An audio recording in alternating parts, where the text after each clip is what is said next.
Itu keren. Kehidupan dalam rencana Tuhan. Di Lenteng Agung Jakarta, di jalan raya, sebuah truk menabrak 7 kendaraan motor. Akibatnya 5 terluka, bahkan 3 di antara mereka terluka berat.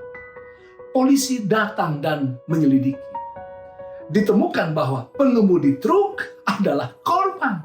7 pemotor itu adalah pelanggar. Mereka terancam hukuman tilang dan juga hukuman pidana. Kok bisa? Bukankah motor-motor itu korban karena ditabrak oleh truk? Ternyata para pemotor itu adalah penyebab tragedi. Mereka menggunakan jalur yang tidak semestinya.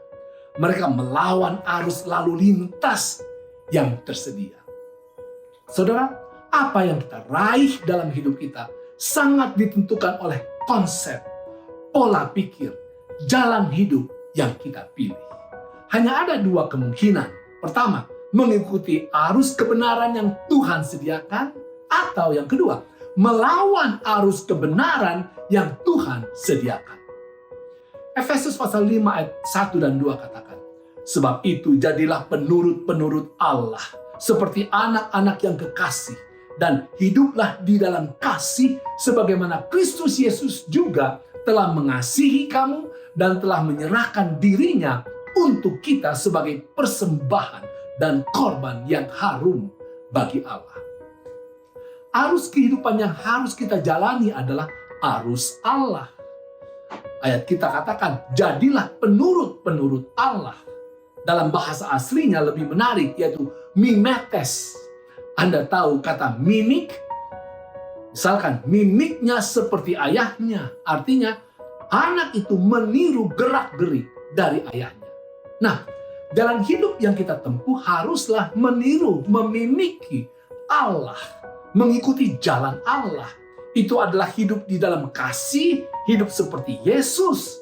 Di mana demi kebenaran Yesus bahkan penuh pengorbanan. Hidupnya menjadi indah dan harum menyenangkan bagi Tuhan dan bagi sesama. Contoh orang yang melawan arus kebenaran Allah disebutkan. Ayat yang ketiga, tetapi percabulan dan rupa-rupa kecemaran atau keserakahan disebut saja pun jangan di antara kamu, sebagaimana sepatutnya bagi orang-orang kudus. Kemudian, demikian juga perkataan yang kotor, yang kosong, atau yang sembrono, karena hal-hal ini tidak pantas, tetapi sebaliknya ucapkanlah syukur.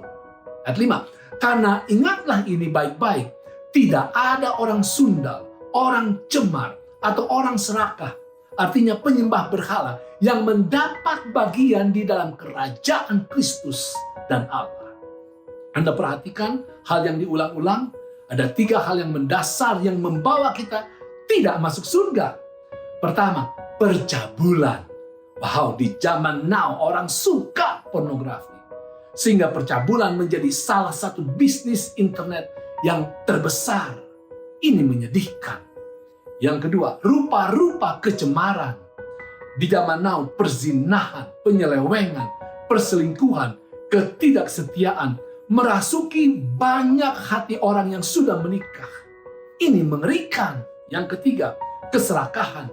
Mau untung sendiri, korupsi, kecurangan juga menjadi dorongan banyak orang untuk berbisnis ataupun berorganisasi. Menakutkan. Ketiga hal ini sedang mendorong dunia untuk melawan arus sorga. Janganlah terlibat sedikit pun saudara di dalamnya. Ayat 6 katakan, janganlah kamu disesatkan orang dengan kata-kata yang hampa, karena hal-hal yang demikian mendatangkan murka Allah atas orang-orang durhaka. Saudara, di zaman sekarang, dari zaman ke zaman, filosofi dunia sangat menyesatkan. Misalkan, hidup adalah untuk bersenang-senang. Wow, ini bahaya saudara. Hidup adalah untuk melayani. Kesenangan didapat dalam pelayanan. Yang kedua, contoh lagi, semakin banyak harta, semakin banyak bahagia. Ini salah saudara. Bahagia tidak dapat ditentukan oleh banyaknya harta, tetapi justru oleh hubungan yang dekat dengan Tuhan dan dengan sesama. Contoh lagi, kehormatan tertinggi ada pada orang yang berkedudukan tinggi.